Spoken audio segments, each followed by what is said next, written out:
Saudara-saudara, hari ini kita memasuki hari Minggu ke-23 sesudah Pentakosta. Firman Tuhan dalam ibadah ini disampaikan oleh Pendeta Umi Rahayu MSI, Ketua Majelis Jemaat GPIB Jemaat Menabur Kasih DKI Jakarta. Kiranya ibadah kita saat ini berkenan kepada Tuhan dan firman Tuhan yang disampaikan menolong kita untuk sungguh-sungguh percaya kepada Tuhan.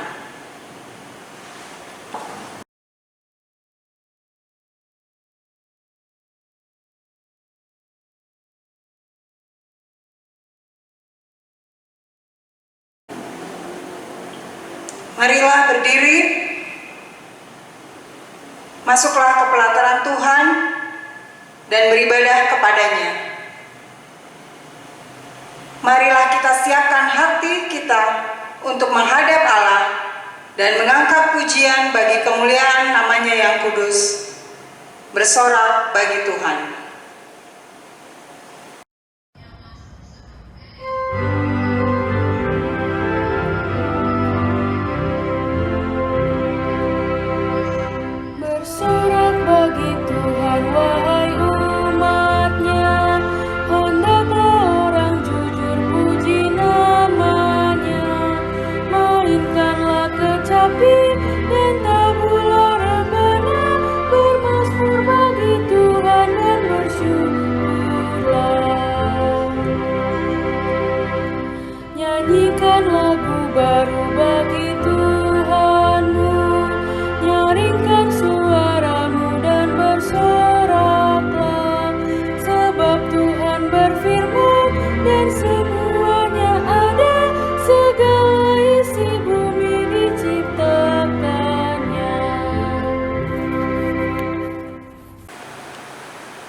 Pertolongan kita adalah dalam nama Tuhan yang menjadikan langit dan bumi.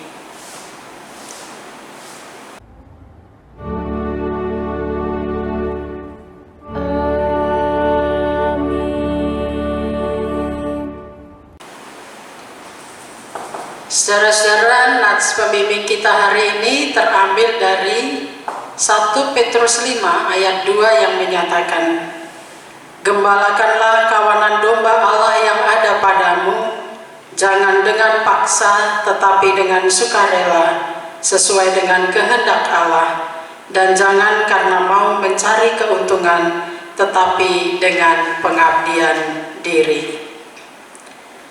Kasih karunia, rahmat dan damai sejahtera dari Allah Bapa dan Kristus Yesus Juru Selamat kita menyertai saudara sekalian.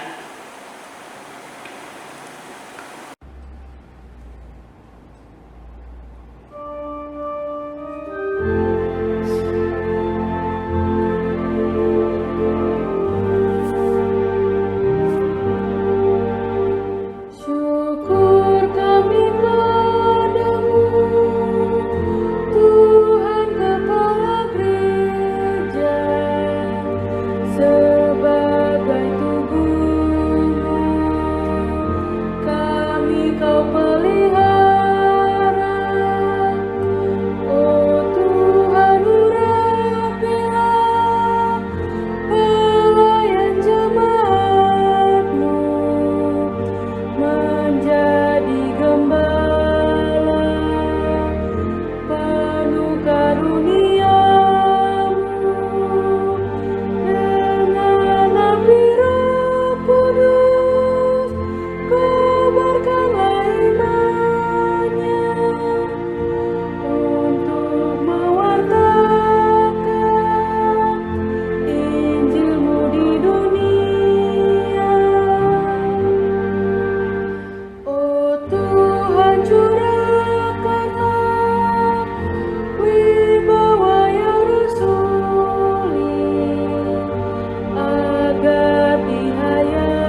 Saudara-saudara, mari kita berdoa.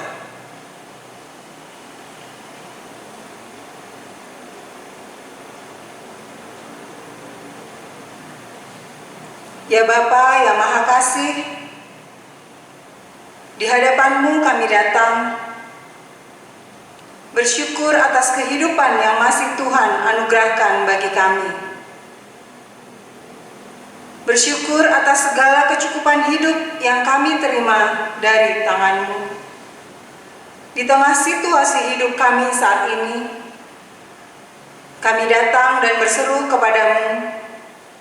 Hati dan jiwa kami menjerit dalam ketidakberdayaan. Kehidupan terasa begitu sulit untuk dijalani. Tetapi kami harus tetap ada di sini. Berpacu dengan kerasnya hidup. Berjuang untuk sepiring nasi bagi orang-orang yang kami sayangi. Hati tercabik. Namun ketika kami menengadah, kami selalu dapat melihat cahaya terang walaupun malam sedang merangkul. Membuat kami tertunduk dalam diam dan menyadari akan hadir-Mu dalam hidup kami. Tuhan, pandanglah kami dan sayangilah kami.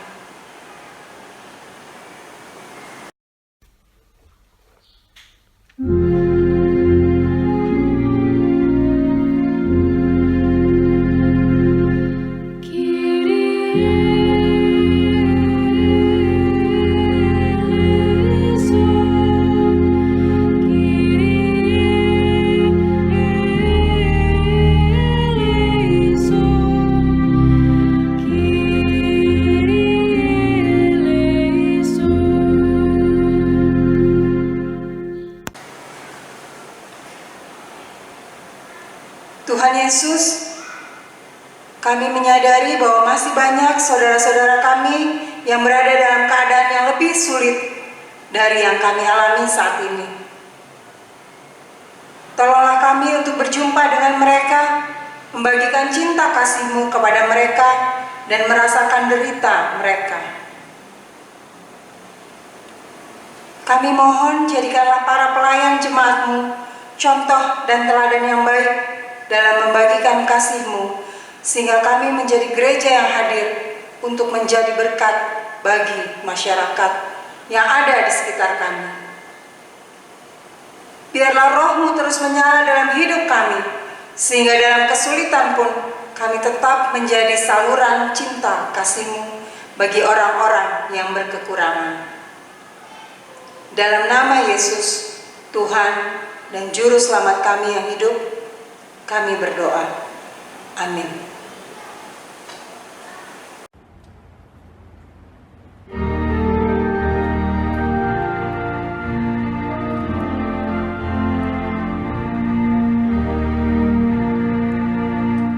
Kasih setia Tuhan membuatku teguh. Kasih setia Tuhan ajaib bagiku.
Saudara-saudara, kita akan masuk dalam doa mohon bimbingan Roh Kudus.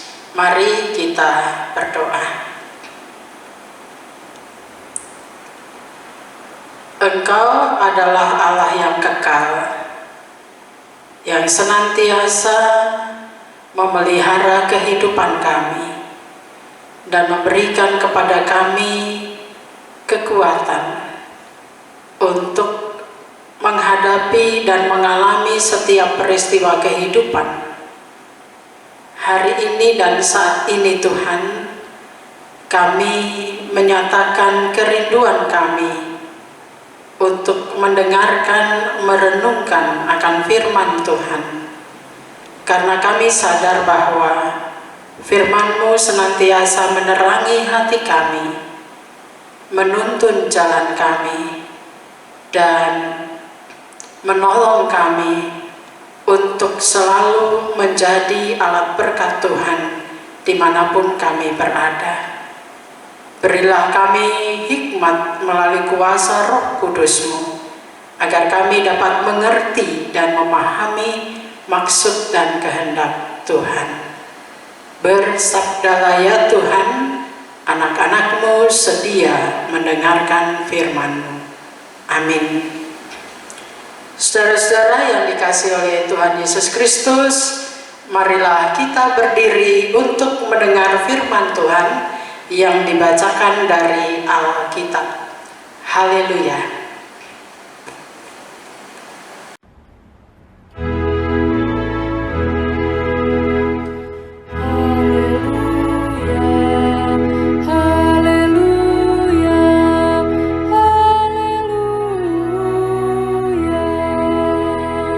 Firman Tuhan dalam Imamat 8 ayat 1-30 berkata, Tuhan berfirman kepada Musa, panggillah Harun dan anak-anaknya bersama-sama dengan dia, dan ambillah pakaian-pakaian, minyak urapan, dan lembu jantan korban penghapusan dosa, 2 domba jantan dan bakul berisi roti yang tidak beragi. Lalu suruhlah berkumpul segenap umat ke depan pintu kemah pertemuan. Musa melakukan seperti yang diperintahkan Tuhan kepadanya. Lalu berkumpullah umat itu di depan kemah pertemuan.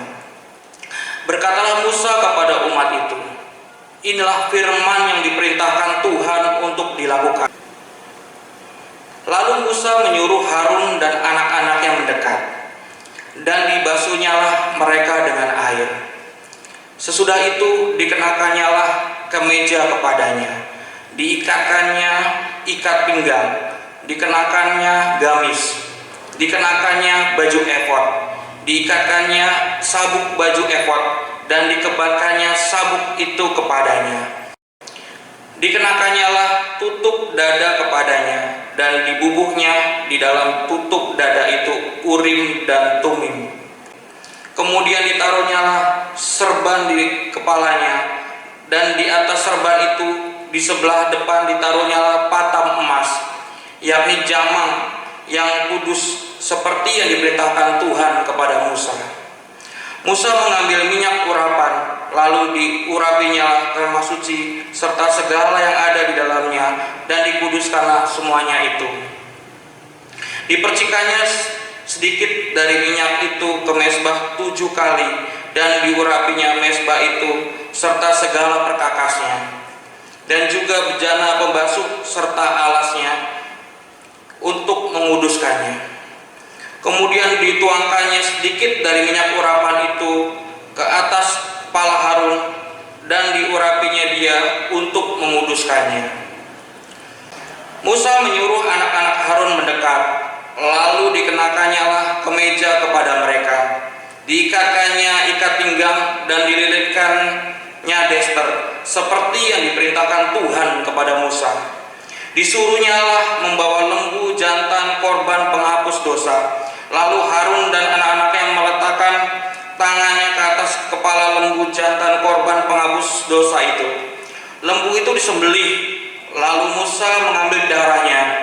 Kemudian dengan jarinya dibubuhnyalah darah itu pada tanduk-tanduk mezbah sekelilingnya, dan dengan demikian disucikannya mezbah itu dari dosa. Darah selebihnya dituangkannya pada bagian bawah mezbah.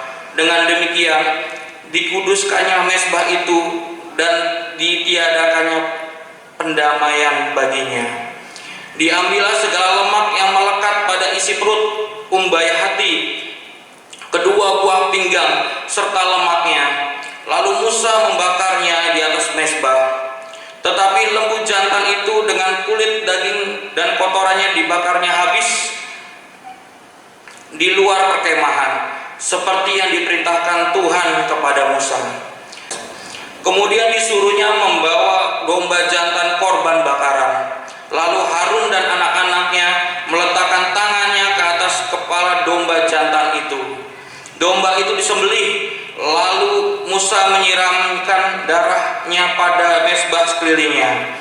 Domba itu dipotong-potong menurut bagian-bagian tertentu. Lalu Musa membakar kepalanya dan bagian-bagiannya dan lemaknya.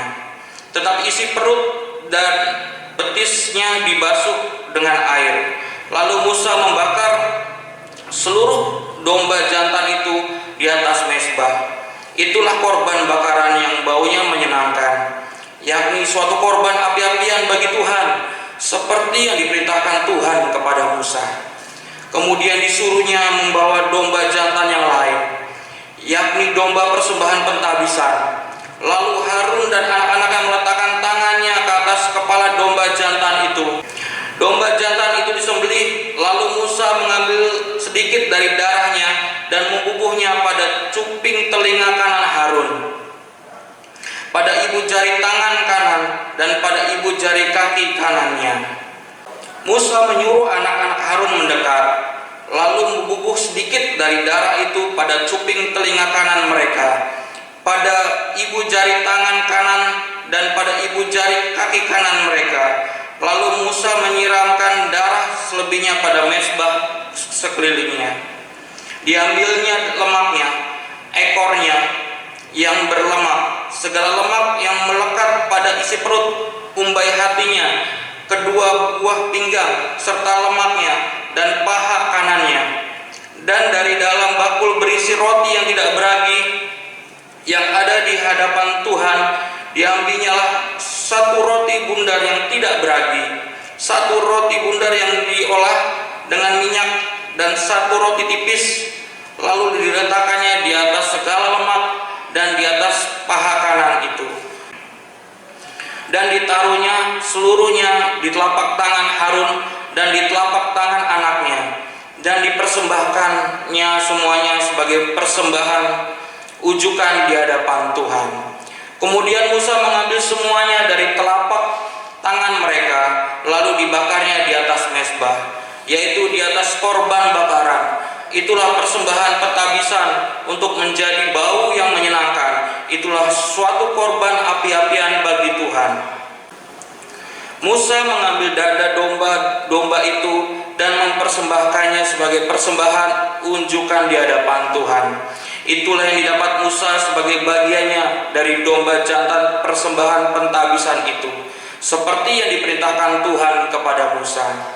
Dan lagi Musa mengambil sedikit dari minyak urapan dan dari darah yang di atas mezbah itu, lalu dipercikannya kepada Harun, ke pakaiannya, dan juga kepada anak-anaknya dan ke pakaian anak-anaknya.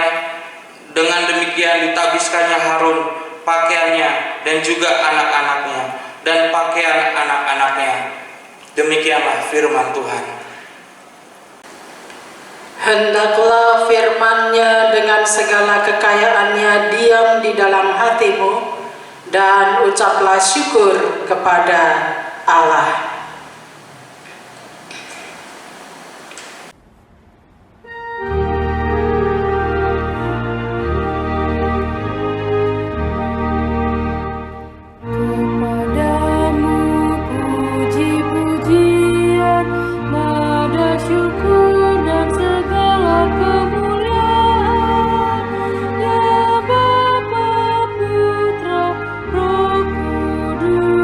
Sampai kekal.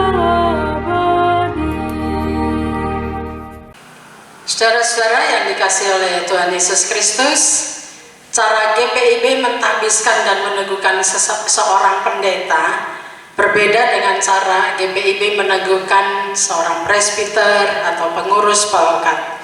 Semua prosesi harus dilewati, termasuk di dalamnya adalah masa vikariat yang menjadi awal sebuah panggilan. Menjadi seorang pelayan bukanlah pilihan seseorang, tetapi sebuah panggilan dan pemilihan Tuhan atas kehidupan seseorang. Panggilan itu tidak didasarkan pada kecerdasan, kepandaian, atau kepemilikan harta, tetapi panggilan itu disebabkan oleh karena kehendak dan perintah Tuhan atas kehidupannya. Saudara, bacaan kita hari ini menyampaikan tentang Musa yang melaksanakan penabisan Harun dan anak-anaknya sebagai imam. Dalam proses penabisan ada beberapa hal yang harus diikuti oleh Harun dan anak-anaknya agar mereka layak menjadi seorang imam.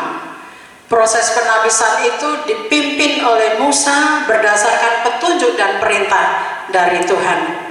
Artinya bahwa semua proses yang dilalui harus berdasarkan perintah Tuhan dan bukan berdasarkan kehendak Musa. Baik Musa maupun Harun, keduanya taat pada perintah Tuhan. Dalam proses itu yang menjadi catatan bagi kita adalah yang pertama, jabatan sebagai imam adalah pemberian Tuhan. Tuhan yang memilih dan Tuhan yang menentukan. Musa, Harun, dan anak-anak Harun melakukan perintah Tuhan. Yang kedua, Harun dan anak-anaknya harus dikuduskan dan selanjutnya harus menjaga kekudusan hidup mereka sebagai pelayan Tuhan. Hal ini terlihat melalui prosesi penabisan Harun dan anak-anaknya berkaitan dengan 3 hal: soal pakaian dan atributnya. Pakaian dan atributnya menekankan tentang kekudusan, kuasa, dan kewibawaan seorang imam. Seorang imam yang memiliki hubungan yang khusus dengan Tuhan dan sebagai pelayan Tuhan. Pakaian imam besar Harun dengan imam anak-anak Harun berbeda. Dan itu menunjukkan fungsi dan status imam besar dengan para imam itu berbeda. Yang lain adalah minyak urapan. Minyak urapan hanya dicurahkan atas kepala Harun, namun tidak dicurahkan atas kepala anak-anak Harun. Pencurahan minyak ini menggambarkan tentang tugas dan peran imam besar. Dan imam besar dan para imam harus keduanya bekerja sama membangun kehidupan rohani umat Tuhan. Kemudian persembahan korban. Bapak, Ibu, dan saudara-saudara, kalau kita membaca dalam bacaan kita hari ini ada disebutkan korban bakaran, korban tabisan, banyak korban yang disampaikan di situ.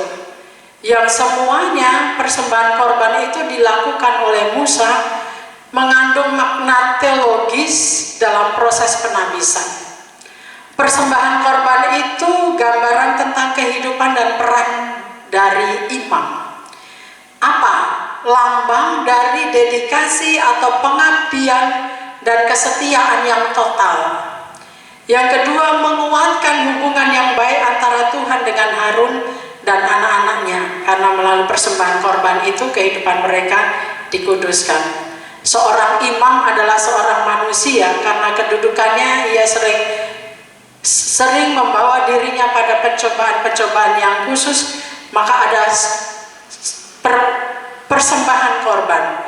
Dan persembahan korban itu sebagai simbol juga memiliki kepekaan untuk mendengarkan suara Tuhan, sehingga dapat memahami dan membedakan apa yang menjadi kehendak Tuhan dan apa yang bukan kehendak Tuhan.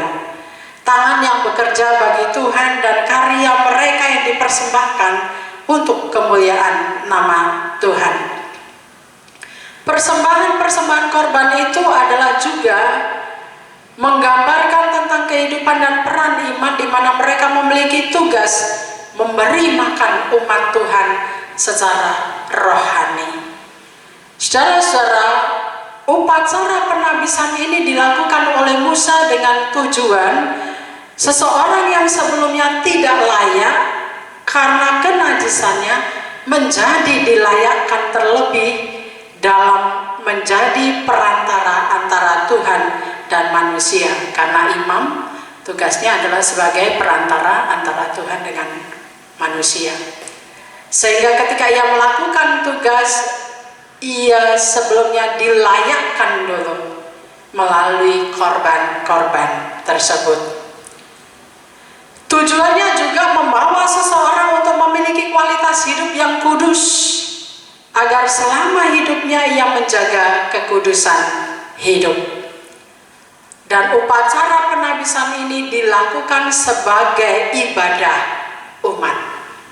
Saudara-saudara yang dikasihi oleh Tuhan Yesus Kristus, dari firman Tuhan ini apa yang dapat kita pelajari?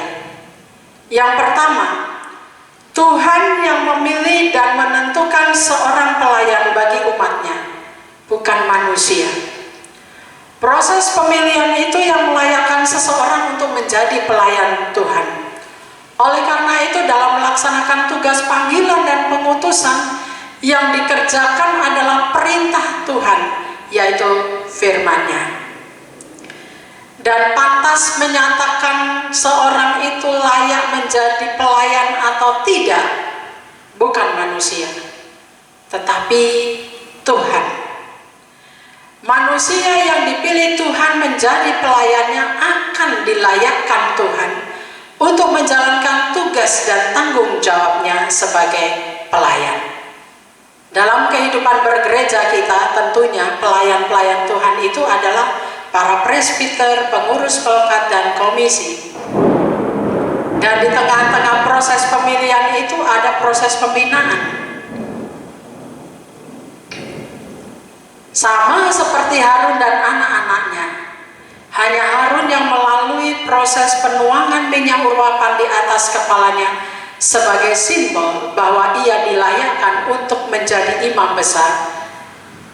Itu artinya bahwa Harun adalah orang yang diurapi Allah dengan pakaian yang berbeda dari anak-anaknya. Dalam konteks bergereja, hanya pendeta yang ditabiskan dan diteguhkan, khususnya GPIB. Sedangkan untuk penatua, diaken, dan pengurus pelkat diberlakukan peneguhan, bukan pentabisan. Kependetaan berarti untuk seumur hidup. Sedangkan penatua, diaken, dan pengurus pelkat bersifat periodik berdasarkan jabatan yang dipercayakan kepadanya. Namun semuanya dipilih Tuhan, termasuk kita sebagai warga jemaat. Juga dipilih Tuhan untuk menjadi orang yang percaya yang diutus di dunia ini, melaksanakan misi Tuhan, menyatakan cinta kasih Tuhan kepada setiap orang yang kita jumpai. Karena itu kita diingatkan pada perkataan Yesus, sabda Yesus yang menyatakan, bukan kamu yang memilih aku, tetapi akulah yang memilih kamu. Hiduplah sebagai orang-orang pilihan yang menunjukkan kualitas hidup sebagai orang-orang yang terpilih. Caranya bagaimana, saudara? Yang kedua, caranya adalah setiap orang percaya dipanggil Tuhan untuk menjadi teladan bagi sesama dimanapun berada. Pelayan-pelayan Tuhan dipanggil untuk menjadi teladan di tengah hidup umat Tuhan. Seorang pelayan adalah seorang yang dapat menjadi contoh yang baik dalam tutur kata dan perbuatan. Menjadi teladan bagi warga jemaat yang dilayani. Seluruh perilakunya menceritakan tentang kehadiran Allah di tengah-tengah umatnya. Ia hadir dalam setiap kebersamaan sebagai wujud kepedulian yang besar terhadap warga jemaat yang dilayani dan selalu membangun komunikasi yang sejuk dengan orang-orang yang dilayani. Komunikasi yang sejuk itu akan mendatangkan kesejukan dan damai atas orang-orang yang dilayaninya. Seorang Pelayan adalah seorang yang memiliki kepribadian yang berintegritas.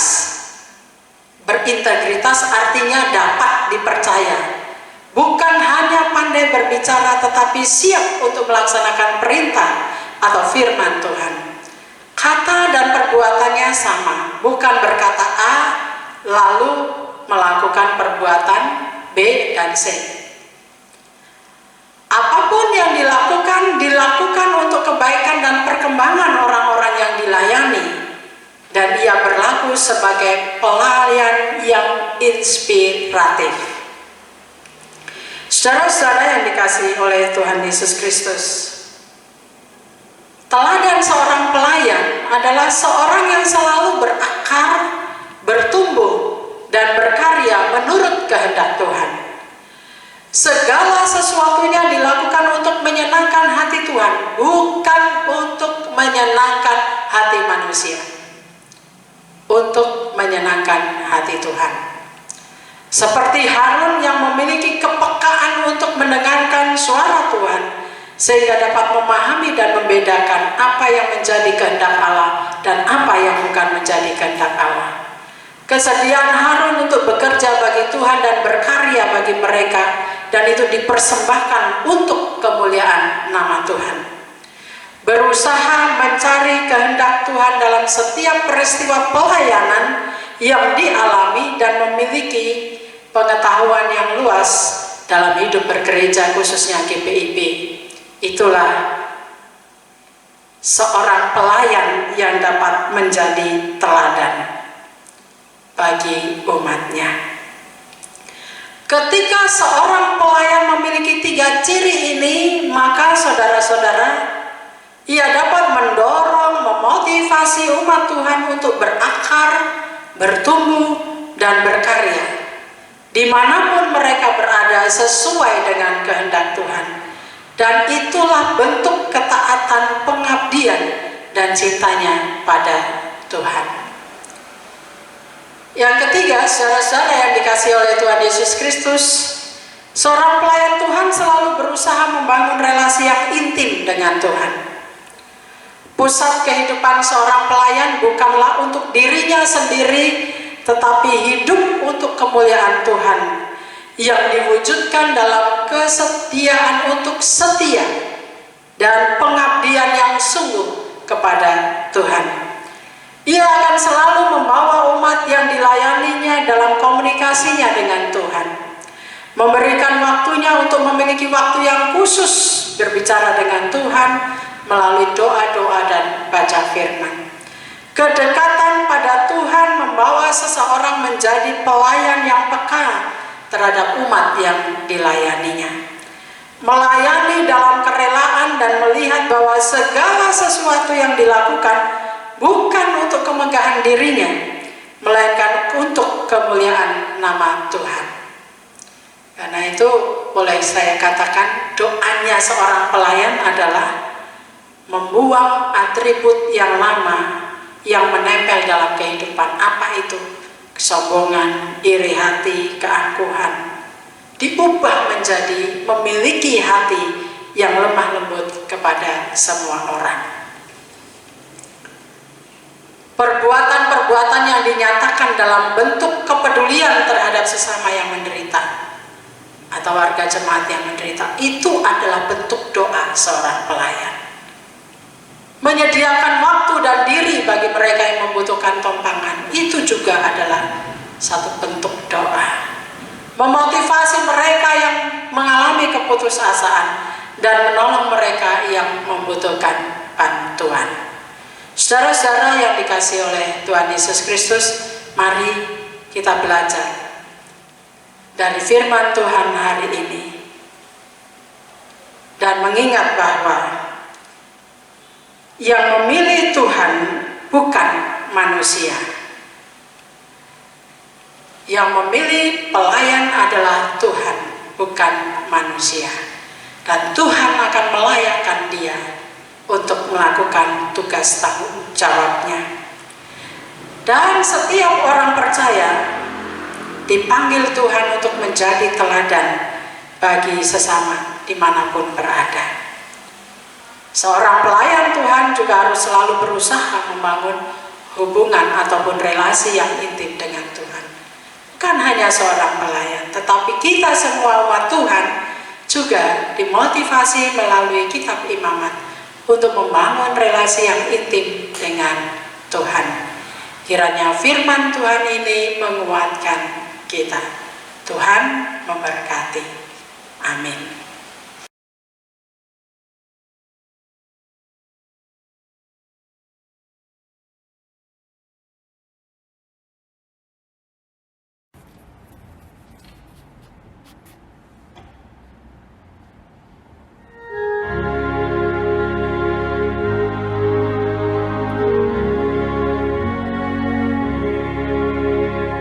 Jadilah teladan dunia, bawa damai di sekitarmu. Firman Tuhan jadi pandunya yang membentuk hidupmu. Puji namanya, puji namanya,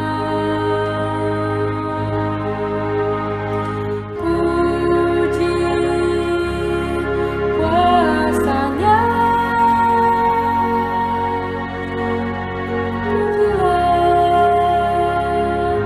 kemurahannya. Lihat orang di sekitarmu, apa dibutuhkan mereka. Jangan sungkan ulur tanganmu, datang tolonglah segera. Puji namanya, puji namanya, puji kuasanya, pujilah kemurahannya.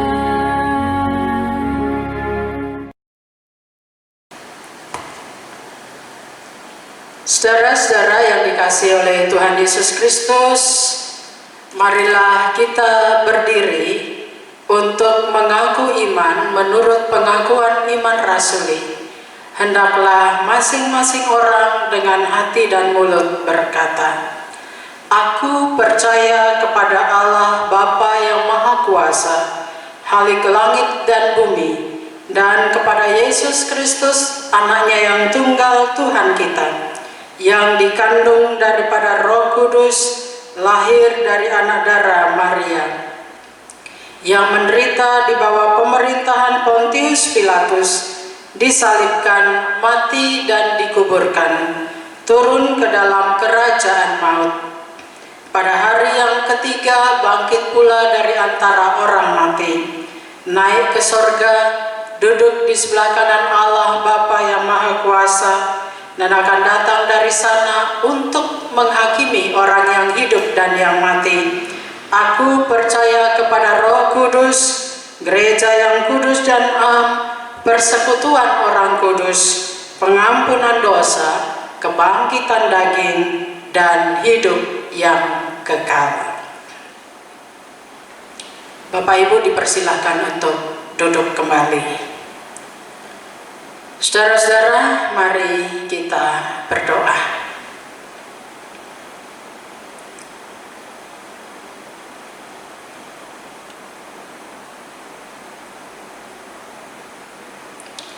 Kami menyatakan terima kasih kami saat ini untuk firman-Mu yang sudah menyapa kami dan memberikan kepada kami pengajaran bagaimana seharusnya kami hidup sebagai anak-anak-Mu yang memiliki kualitas di dalam kehidupan setiap hari.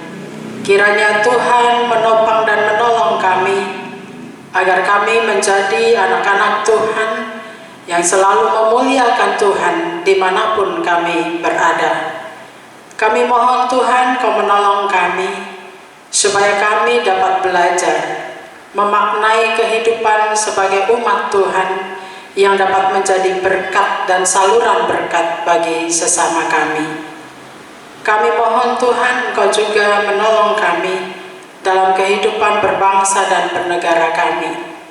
Ketika saat ini kami masih bergumul dengan keadaan kami, mari Tuhan Engkau tetap menolong kami untuk memiliki semangat, memiliki daya juang, memiliki cara-cara berpikir yang positif di tengah-tengah kesulitan hidup, di tengah-tengah perjuangan-perjuangan yang sedang kami rasakan saat ini, di tengah-tengah segala hal yang kami alami. Kami yakin dan percaya bahwa sebagai bangsa dan negara, Engkau akan senantiasa memimpin para pimpinan bangsa kami untuk mereka mengambil keputusan-keputusan yang bijaksana demi kesejahteraan masyarakat. Meskipun dalam keadaan yang sulit, namun kami yakin dan percaya pasti Tuhan akan memberikan jalan keluar dalam setiap kesulitan-kesulitan yang kami alami. Oleh karena itu Tuhan, kami menyerahkan akan seluruh pimpinan bangsa kami, agar mereka selalu dalam keadaan yang sehat dan mereka senantiasa dibimbing oleh Tuhan di tengah-tengah melaksanakan tugas dan tanggung jawab dalam kehidupan berbangsa dan bernegara. Saat ini kami juga berdoa untuk kehidupan bergereja kami. Tuhan memberkati seluruh pelayan Tuhan, para presbiter, pengurus pelkat dan komisi, agar dapat bersatu padu bergandengan tangan membangun jemaat Tuhan di tengah-tengah kehidupan jemaat menabur kasih saat ini.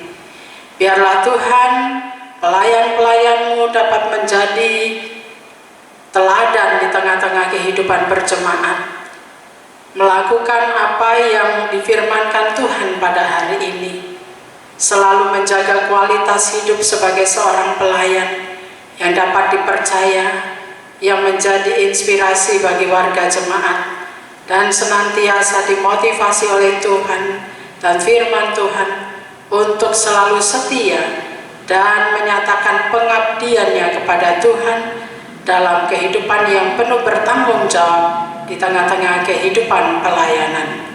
Kami menyerahkan akan seluruh pelayan Tuhan di jemaat-Mu ini ke dalam tangan Tuhan. Kami juga berdoa untuk seluruh jemaat Tuhan yang sudah lanjut usia. Tuhan memberkati mereka semua dalam seluruh kehidupan mereka, agar mereka selalu dianugerahi kesehatan, umur panjang, damai sejahtera, dan biarlah kasih sayang Tuhan selalu menaungi mereka.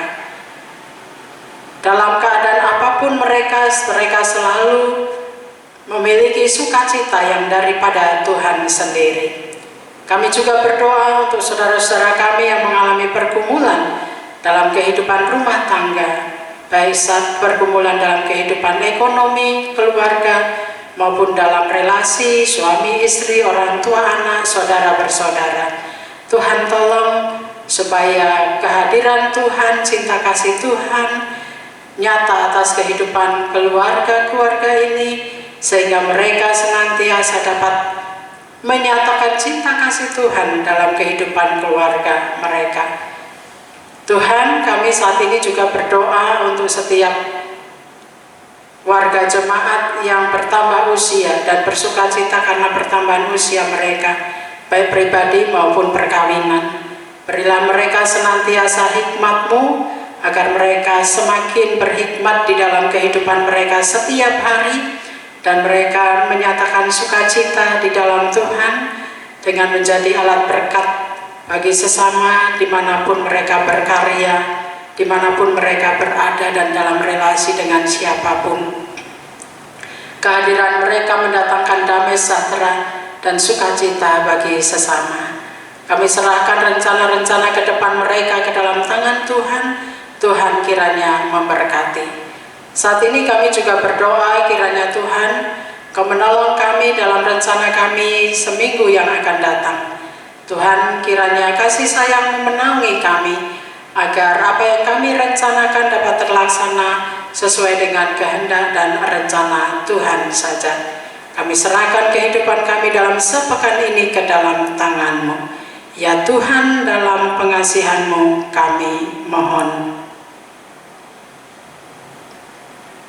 Peliharalah kami dalam Yesus Kristus Tuhan kami yang telah mengajar kami berdoa. Bapa kami yang di sorga, dikuduskanlah nama-Mu.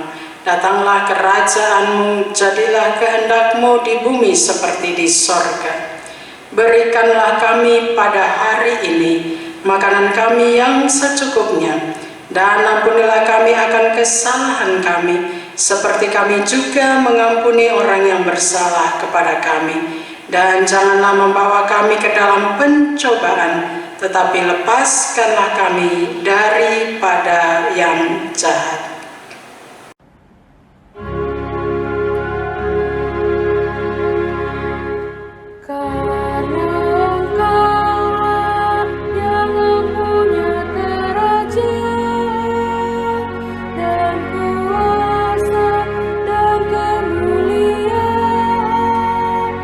Sampai selama-lamanya.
Firman Tuhan dalam 1 Tawarik 16 ayat 29 berkata, "Berilah kepada Tuhan kemuliaan namanya, bawalah persembahan dan masuklah menghadap Dia.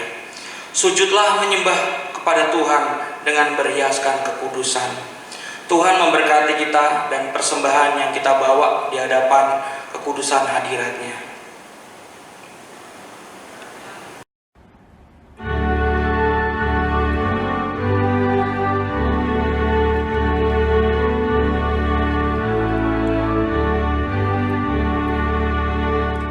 Yesus Kristus sumber hidup, juru selamat, Dialah dalam terangnya ada hidup, puji Dia selamanya. Keadilan dan hukumnya bagai benteng yang teguh bagi orang yang percaya, tempat lindung yang teduh. Yesus Kristus sumber hidup, juru selamat, Dialah dalam terangnya ada hidup, puji Dia selamanya.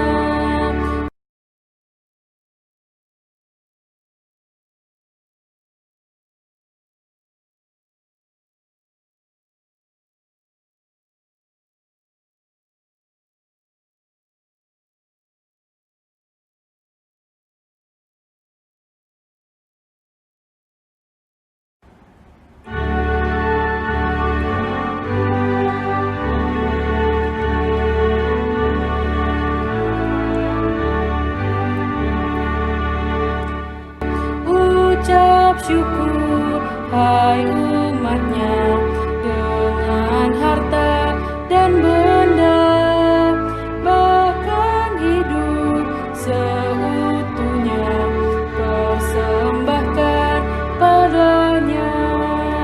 Yesus Kristus sumber hidup, juru selamat, Dialah dalam terangnya ada hidup, puji Dia selamanya. Marilah kita berdiri dan berdoa. Tuhan Yesus, kami mengucap syukur untuk kebenaran firman yang telah kami terima di hari ini. Berilah kepada kami hikmat-Mu agar kami dapat melakukan firman-Mu dalam kehidupan kami setiap hari dengan penuh ucapan syukur. Saat ini kami berkesempatan memberikan persembahan. Kiranya Tuhan memberkati persembahan kami agar berguna bagi pelayanan kasih-Mu. Dalam nama Yesus, Tuhan dan Juru Selamat kami yang hidup, kami berdoa. Amin.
Shalom Bapak Ibu dan saudara-saudara yang dikasihi oleh Tuhan Yesus Kristus. Bulan November adalah bulan sukacita bagi kita sebagai gereja Tuhan, khususnya jemaat GPIB Menabur Kasih yang memperingati hari ulang tahun yang ke-14. Tentunya partisipasi seluruh keluarga, partisipasi pelekat-pelekat akan membawa kita pada sukacita yang semakin sempurna ketika kita semua turut mengambil bagian dalam bulan perayaan hari ulang tahun Menabur Kasih di bulan ini. Kita sudah mengawali perayaan ulang tahun kita dengan temu kangen, kegiatan temu kangen dari Pelkat PA pada tanggal 1 November melalui Zoom. Dan pada minggu ini kita akan bersama-sama berdiskusi, bersama-sama saling menguatkan dalam sebuah kegiatan webinar dengan tema keluarga yang kuat menjadi berkat pada tanggal 14 November 2020 via Zoom, dan Bapak Ibu bisa melihat ID dan password pada flyer-flyer yang sudah disebarkan ke WA melalui presbiter Bina kepada warga jemaat Bina, dan kiranya Bapak Ibu turut mengambil bagian dalam webinar tersebut. Mari kita memperkuat persekutuan bergereja kita Bapak Ibu dengan berpartisipasi dalam kegiatan-kegiatan bulan November ini. Dan tanggal 15 kita akan bersama-sama merayakan ibadah HUT GPIB Menabur Kasih yang ke-14. Dan kita akan mengakhiri kegiatan kita dengan lomba menanam pohon. Seluruh keluarga akan diberi pohon oleh tim, dan seluruh keluarga diharapkan dapat memelihara pohon yang diberikan oleh tim, dan itu akan berlanjut sampai pada bulan Desember sebagai satu bentuk kita untuk merayakan kehadiran Kristus di dunia ini, dan kita senantiasa bersukacita karena kita selalu memperkuat persekutuan kita lewat seluruh kegiatan-kegiatan yang kita lakukan bersama. Oleh karena itu, atas nama Majelis Jemaat kami menghimbau kiranya Bapak Ibu turut mengambil bagian dalam seluruh kegiatan selama bulan November ini. Kiranya Tuhan memberkati.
Saudara-saudara yang dikasihi oleh Tuhan Yesus Kristus, Yesus berkata, "Bukan kamu yang memilih aku, tetapi akulah yang memilih kamu.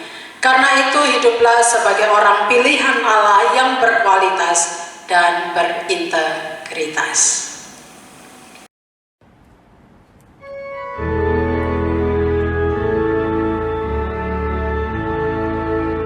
Firman Tuhan sudah kau dengar, laksanakan dalam hidupmu. Firman Tuhan hendaklah kau sebar pada orang di sekelilingmu. Hai, pergi segera, Tuhan utus dirimu, wartakan karya kasih-Nya. Roh Kudus menolongmu dan memimpin langkahmu, majulah tetap teguh. Firman Tuhan jadi pandumu, janganlah andalkan egomu. Sangkal diri sebagai hamba-Nya, jadi saksi setia dan teguh. Hai, pergi segera, Tuhan utus dirimu, wartakan karya kasih-Nya. Roh Kudus menolongmu dan memimpin langkahmu, majulah tetap teguh. Saudara-saudara, arahkanlah hati dan arahkanlah pikiranmu kepada Tuhan dan terimalah berkat-Nya. Tuhan memberkati engkau dan melindungi engkau. Tuhan menyinari engkau dengan wajah-Nya dan memberi engkau kasih karunia. Tuhan menghadapkan wajah-Nya kepadamu dan memberi engkau damai sejahtera.